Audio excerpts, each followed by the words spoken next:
Okay, Bez Hashem, today's daf is Masechta Zevachim Daf 59, number Nun Tes. So basically, I just to go over what we discussed yesterday, and it's pretty straightforward once you see the pictures. The Mishnah said that kachi kachim that you shechted on the top of the mizbeach. If you shecht an animal on top of the mizbeach, so Rabbi Yossi said it's as if you shechted in the north. There's nothing wrong with that.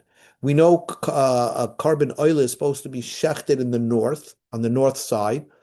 So Rabbi Yossi said there's no difference if you shechted on the north side, it's okay.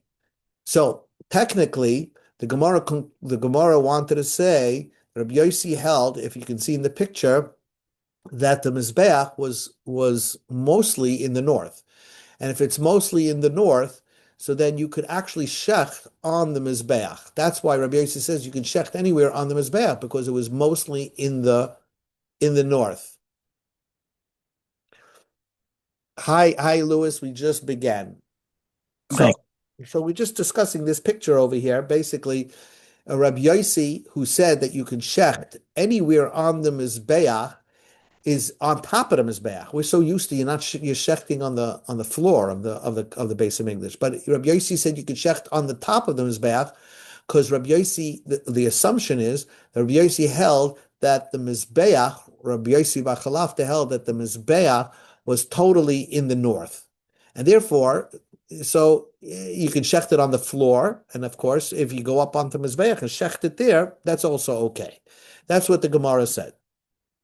So the Gemara had where is another place where Rabbi Yossi said where is another place that Rabbi Yossi said that the Mizbeach was in the north. So the Gemara brought a brisa which said that the pyre of the Ketores was shifted 4 amas from the corner. Was shifted 4 amas from the north from the southwest corner. It was shifted. So this works out perfectly well. It works out perfectly well according to if you learn that the Mizbeach was in the north. Because if you take away the side of the Mizbeach, and then the walkway around the Mizbeach, and then there's a place where the Kahanim go, and then there's there's another place where the corner of the Mizbeach is. So basically, after 4 amas, you start building a pyre.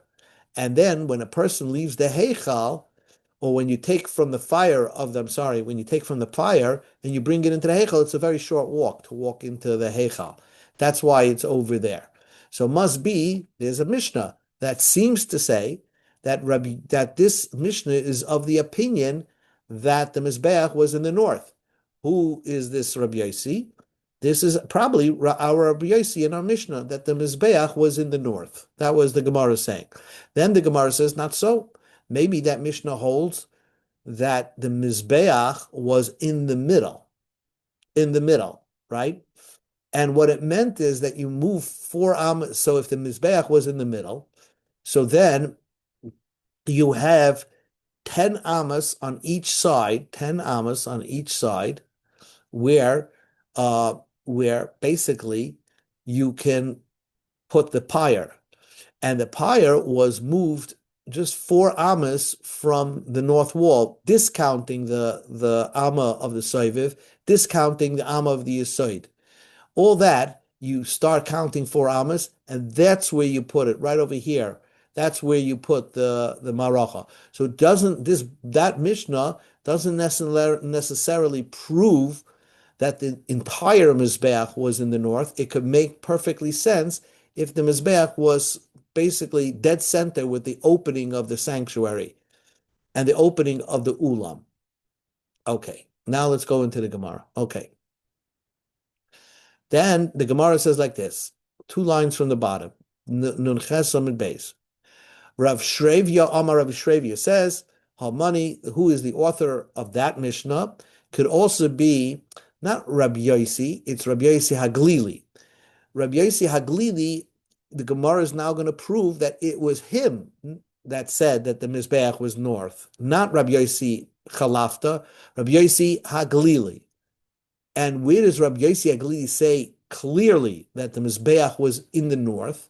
The Tanya we learned in the Brisa, Rabbi Yossi HaGalili Oimer. Rabbi Yossi HaGalili said, Mitoich shenema v'nesata sakia bein oil moed v'goyma. And then you see, if you look at the pasuk, the pasuk says you put the kior, the wash basin, between the oil moed and the mizbeach. So it's between the sanctuary and the mizbeach. But then there's another pasuk that says that the mizbeach was supposed to be right dead center, right facing the opening of the sanctuary, and nothing could be in between.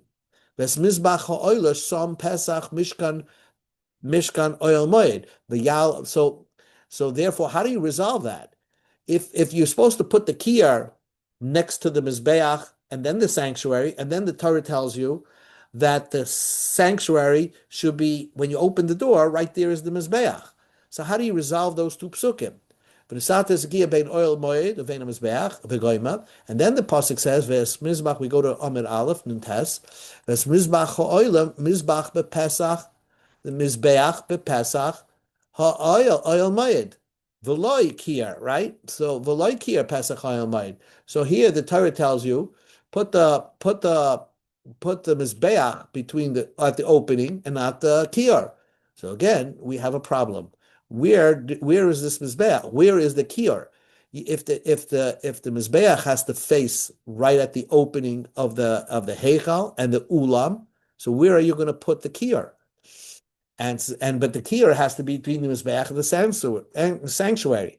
So the Gemara says Moshe Kimmel Klapi Darm. It could only be just a little bit off to the south. You only have a little bit of a space where you can put it.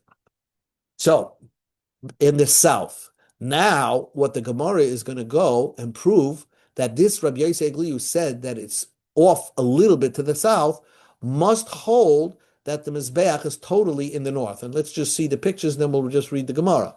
Because if he held that the Mizbeach was in the south, if Rabbi Yossi HaGalili said the Mizbeach was in the south, you have plenty of space to put the Mizbeach, to put the kiyar. You see, the Mizbeach will face the ulam, and will face the opening of the sanctuary in its northern piece that's facing, and you have 27 amas to put the kiyar. So if that's so obviously, what is he saying? There's only a little space where you can put the kiyar. It's not true. If the Mizbeach was still in the south, but you can't face the opening of the ulam. The ulam was the first door. There's the two doors, the Pesach HaHeichel, which was 10 amas, and then you have the Ulam, which was 20 amas wide. 20 amas. So then, okay, you have extra, you could put the kiyar 22 amas and still have the Mizbeach facing the opening of the Ulam. So even if you wanted to say, the Gemara is going to say, even if you put the Mizbeach in the middle, you have at least 11 amas where you could put the kiyar, okay, because you have a 10 amas space. So, and you have a 10 amas space, and then you have 11 amas on this side and 11 amas on this side, but 11 amas where you could put the kiyar. And even if you don't want to face the Pesach Ulam, at least you have 6 amas where you could put the kiyar. You have 6 amas to place. So why does the right Yossi HaGalili says that you only have a tiny space in the south where to put the kiyar? The answer is very simple, because this Rabbi Yossi HaGalili must hold that the entire Mizbeach was shifted over to the north, right? So then you only have a little bit of where you can put the Mizbeach HaOila. The Mizbeach HaOila has to be facing Pesach Oil Moed. So then it's a little bit away from the Mizbeach HaChitzin. It was probably over here. That's where they could only put it. They can't put it anywhere on the wall of the Mizbeach HaChitzin, because if the Mizbeach HaChitzin was mostly north, then this part of the Mizbeach had to face the opening. So then the kiyar could only be over here, where I'm circling it. Now, the Gemara is going to explain the kiyar can't even be over here, because the Torah tells you, Tzafoina, nothing can be over here. So that's why the Brisa, who says that the Mizbeach was the Kir was over here a little bit in the south, must be holding that the Mizbeach was totally in the north. And this is the opinion of Rabbi Yossi HaGlili. That's it. So my Kasava, Kasavar, the Gemara just tries to understand what does Rabbi Yossi Glili hold. Kasava kul Mizbeach b'darim koi noikmi mikoisel hechel darim bein ulam Mizbeach. V'inami Kasava klushas hechel ulam chadin noikmi mikoisel ulam darim bein ulam Mizbeach. You still have 11, you still have 27 amas or 22 amas. Inami Kasava, even if you want to say Rabbi Yosef Glili held Chetze B'tzav v'Chetze B'darm, Noikvim B'Koisel Heichel V'Darm Bein Ulam Mizbeach. Inami Kasava Kedusha Ulam Heichel Chadihi, Noikvim B'Koisel Ulam V'Ladarm Bein Ulam V'Lam Mizbeach. In other words, whichever way you're going to say Rabbi Yosef Glili, if he holds that the Mizbeach was in the south, then you have plenty of space where to put the kiyar. And even if you hold the Mizbeach was in the middle, you still have plenty of space to put the kiyar still up against the wall of the Mizbeach. Elalav, so this is the key. Elalav, this Rabbi Yossi HaGlili holds, Mishum de Ksava Kula Mizbeach B'Tzafin. Rabbi Yossi HaGlili was the one that holds the entire Mizbeach was in the north, as you can saw in the picture. Havalei Bein Ulam Mizbeach. So therefore, so you can't put it anywhere. So then you have to put it right where I showed you over here. Over here you have to put the kiyar. So let's just take one more question. So if the kiyar, let's see, here was the kiyar. So that's here's a beautiful picture, and this is Rabbi Yossi HaGlili holds that the kiyar cannot be anywhere along the wall of the Mizbeach. It had to be off to the south. Why? Because it could not block the Mizbeach from facing the entrance of the Ulam. And this only works Gishmak if Rabbi Yossi HaGlili holds that the Mizbeach was where? More towards the north. Now that we have that clear, now that we have that clear, hold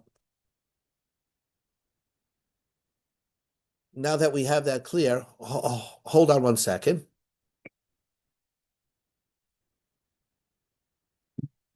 Ready?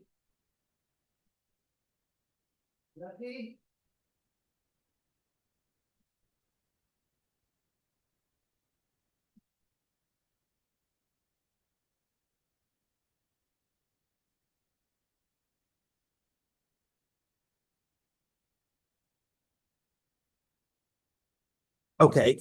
Now that we have that clear, the Gemara's question is,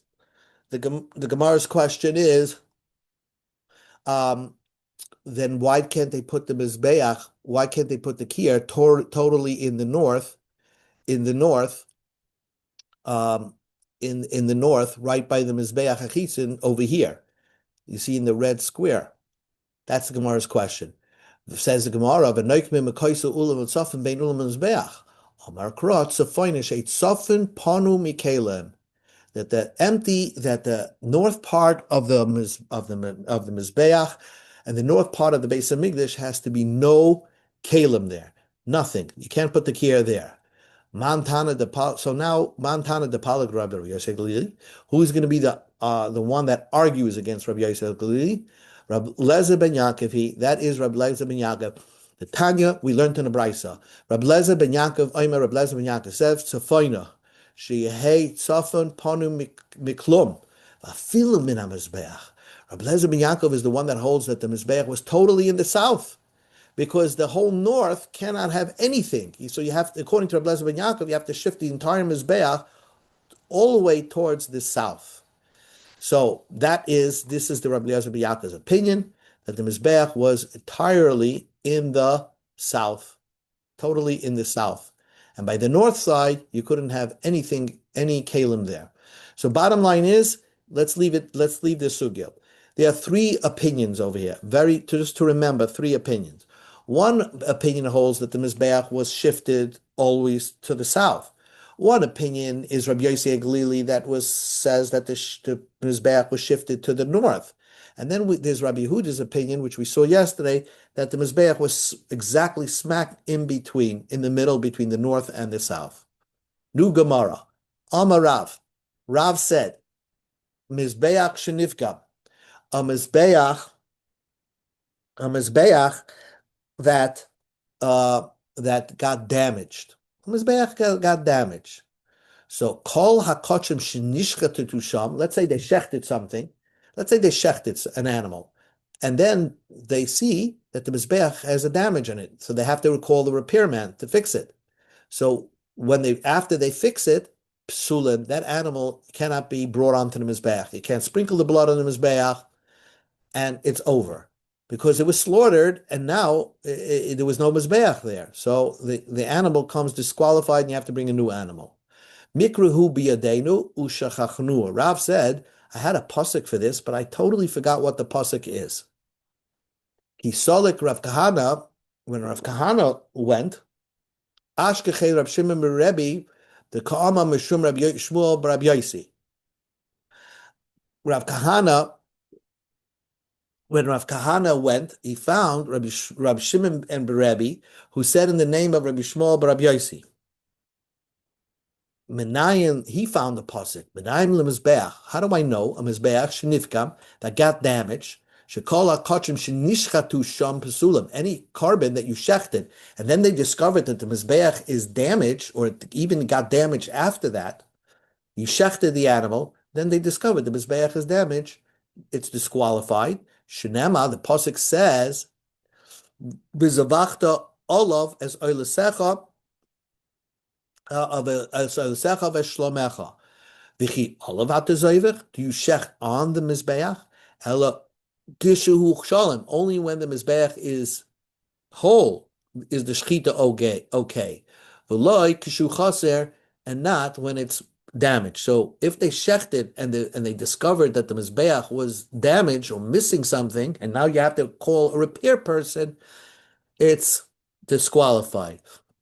So Rav, when he heard that, so Hainu Dekrod Ishbitlei Rav, when they heard that, they said that was the pasuk that Rav forgot. He didn't know, but that's true. So let's repeat. Mizbeach shenivgam kol hakochim shenishchatu sham pesulim.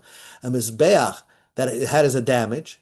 Anytime if you shechted an animal and the mizbeach was damaged, the animal is disqualified. But Rabbi Yochanan goes even stricter, and he says, Echad zeh v'echad zeh psulim. Even if there was a live animal that was kachim in the Beis Hamikdash, and then they discovered, even before they shechted it, that the mizbeach is damaged. So they didn't even shecht yet, the animal is pasul. So why? But my pligi, what's the argument? And it's understood what Rabbi Yochanan holds. Rabbi Yochanan says that the live animal, you can't bring it anymore. But what is the core of the machlokes? Rav says balachayim ein nidachem. You can't push away a balchai. In other words, even though if it's a live animal and they found out that mizbeach is damaged, you can't shecht it, but so you can't do anything with that animal because there's no mizbeach. But that doesn't mean that the animal is disqualified because it's a live animal. You just wait till the mizbeach is completed and fixed, and then everything is okay. For Rabbi Yochanan hold balichayim nidachim. Since this live animal, at one point, when the mizbeach was damaged, you couldn't shecht it. So once it was pushed away, cast away, it cannot come back and become a kosher carbon. So this carbon, this holy animal, technically, you should be able to shecht it right away and bring it onto the mizbeach. But if the mizbeach is damaged for a moment, so this live animal had a moment where it cannot be shachted, it cannot be slaughtered. So therefore, once it's cast away, it can never be brought back, even if they fix the mizbeach. Says the Gemara, Meisvei, we'll ask you a question. Kol hakochim shoya ad shelei nivna mizbeach v'achagach nivna mizbeach pesulim. There's a brisa that's going to be a question in Rav. So first, the brisa says any kochim that was around before the mizbeach was built, and then the mizbeach was built, psulim, is pasul. What the Gemara understood this means to say that let's say they destroyed the first Beis Hamikdash, and you had a holy animal, and it waited around till the second base of Migdash was built, 70 years later, so it's possible. So first the Gemara understood. I'm sorry. First the Gemara understood that, let's say, before the base of Migdash was built, let's say you have Shlomo HaMelech, right? He's building first base of Migdash, and somebody was made holy a carbon, but the Mizbeach was not built, and then the Mizbeach was built. It's possible. So the Gemara says, Nimna duchimi akara ninhu.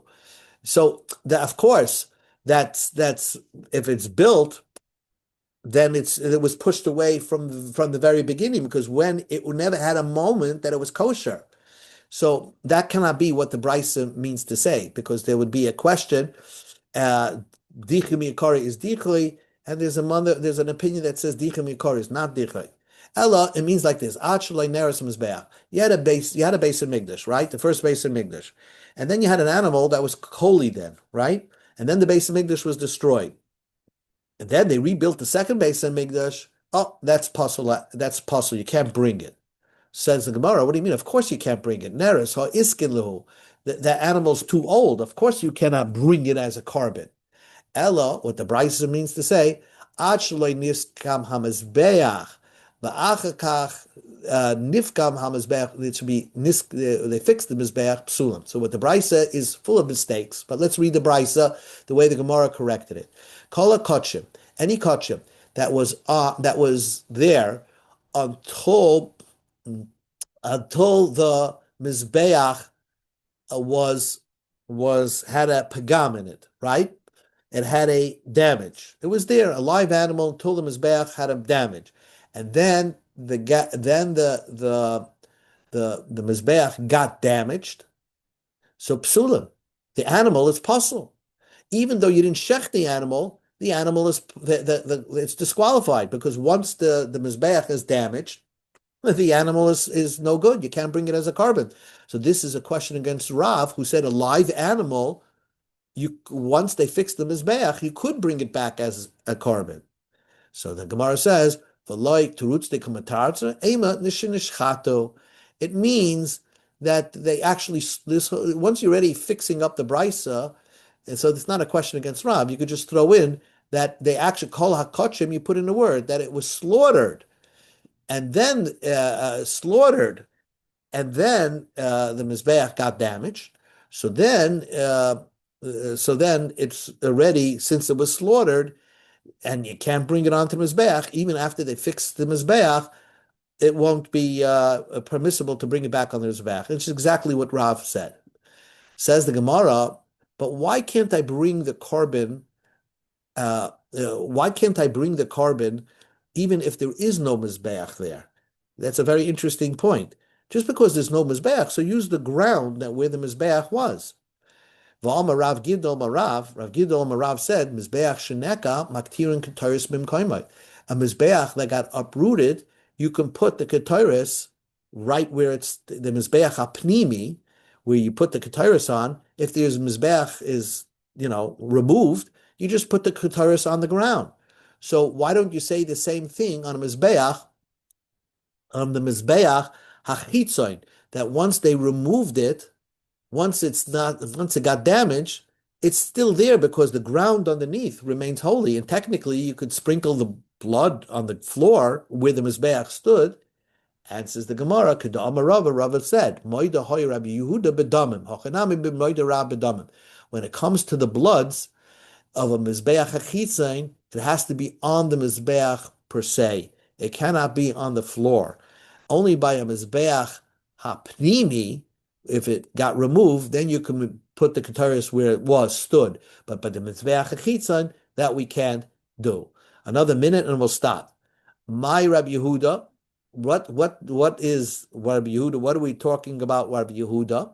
The Tanya, we learned in a brisa, Rabbi Yehuda said we're going to prove that Rabbi Yehuda is going to hold, that Rabbi Yehuda would agree that sprinkling of the blood cannot be done on the ground where the mizbeach hachitzin is. Has to only be done on the mizbeach. The Tanya we learned in a brisa, and we're going to discuss this brisa tomorrow. Bayaymahu kidash hamelach toicha chatzeh ki mizbeach kotin mahachil devarim keksav de Rabbi Yehuda. It's a pasuk in Malachim which describes Shlomo built a mizbeach, and basically he was bringing so many karbonos in the inauguration of the mizbeach that he allowed people. He was mekadesh the floor of the chotzer to have a kedusha like a mizbeach, because there was not enough room on the mizbeach that Moshe built, and therefore he had to be mekadesh the chotzer to bring other karbonos, to bring all the karbonos of the inauguration. Divrei Rabbi Yehuda, Amalei Rabbi Yosi. We go to Amid Beis. V'lo kvar neme elef oilef yala shloim al mizbechu v'ilo bebeis elam hu oime b'yizbach shloim zevach shlomim asher zevach l'shem baka esem shnayim olav sham tgiya legesh ben oilef l'minyan ama zeh godel mizeh. So what Rabbi Yosi says, it's impossible, because there must have been enough room on the Mizbeach that Shloime built to bring all the karbanos. Based on Shloime putting 1,000 oilers on Moshe Rabbeinu's Mizbeach, and the Mizbeach that Shloime built, he could have brought many, even 400,000 karbanos. So Zeh Gadol Mizeh. So what does it mean? What does it mean that there was too small room? In other words, they retired Moshe Rabbeinu's Mizbeach. That's what the pasuk means. And when they said Moshe Rabbeinu's Mizbeach was too small, it's like saying, we're saying that Moshe, that he's short and therefore he can't do the job anymore. So basically the pasuk was saying Moshe Rabbeinu's Mizbeach was very short, and therefore it was disqualified for use as a Mizbeach. But not that according to Rabbi Yossi, that the floor of the entire Beis Hamikdash, Shlomo HaMelech said, okay, now we can bring karbonos on the floor because there's not enough room. There was plenty of room on the Mizbeach that Shlomo built. And we're going to continue this conversation tomorrow, Bez Hashem. Okay.